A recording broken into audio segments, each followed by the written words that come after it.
Vietnam is a country that has been plagued by war for centuries. Throughout most of the 20th century in particular, Vietnam was either occupied by foreign powers or engaged in bloody civil war, which became famous when the United States intervened. Today, however, is the dawning of a new era for the Vietnamese people. After 2 decades of peace, the younger generation has been free from war's terrors, and unprecedented changes are taking place. We cannot help but wonder what God has in store for them, and how He might redeem them for His glory.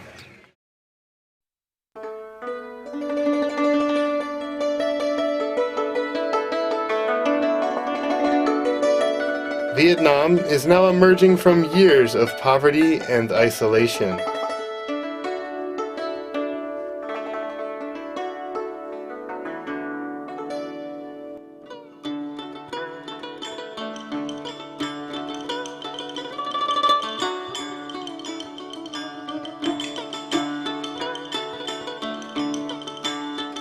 The socialist economic system was unsuccessful, so gradually more freedom is being allowed in order to improve the economy.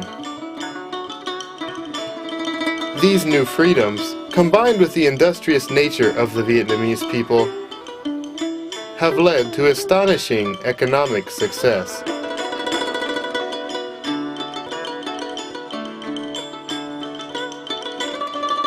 However, as business lures many people to the urban centers like Hanoi and Ho Chi Minh City, millions of people are living in crowded conditions, and the gap between rich and poor continues to widen. Conditions are even more harsh in the countryside, where the majority of the population lives. There, people suffer from low wages and unemployment.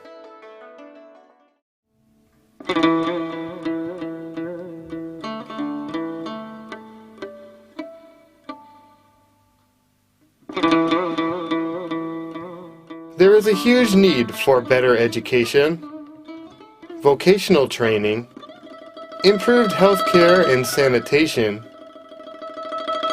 and even basic food and housing.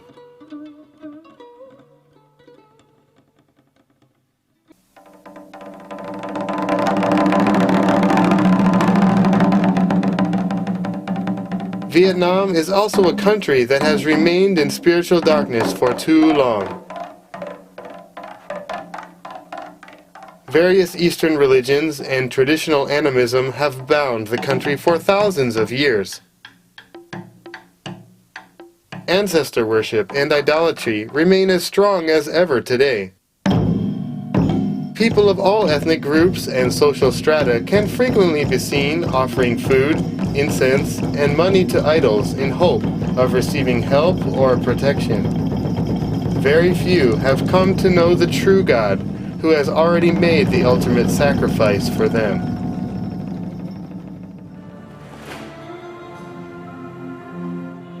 Although missionaries saw some fruit in Vietnam in the early 20th century, Christianity was banned at the end of the Vietnam War. Countless brothers and sisters were sent to prison camps, and a number of missionaries died or disappeared without a trace. The toll of such extreme persecution can be seen today. Fewer than 1% of the population professes faith in Jesus Christ. The few that do must worship under the threat of retaliation from the government and police. Not only is there a lack of pastors and lay leaders, but Christian reading materials and meeting places are scarce as well. Vietnamese Christians live with the possibility of arrest and imprisonment for their faith. Though the Vietnamese government continually claims to have complete freedom of religion for its people, the government remains atheist, and the Communist Party continues to control church activity. Thankfully, however, Vietnam's desire to boost their economy has opened a door for foreign businesses and humanitarian projects to work in the country. There are now many opportunities for people to come and serve the Vietnamese people as friends. Vietnam now faces a turning point in the race to modernization. They are pushing to become a leading nation in Southeast Asia. But where will that focus lead? Will the light of Christ penetrate the dense spiritual fog of materialism and economic success? What will happen to the millions of poor who are barely surviving on meager wages earned in the rice fields? Surely God cares for this nation of 80 million people and desires to pour out His Spirit upon them. How will that be accomplished in the days to come? Regardless of the challenges and questions, our hope and prayer must be for God Himself to transform the hearts and minds of the Vietnamese people. We must pray for the people in leadership to have their eyes opened.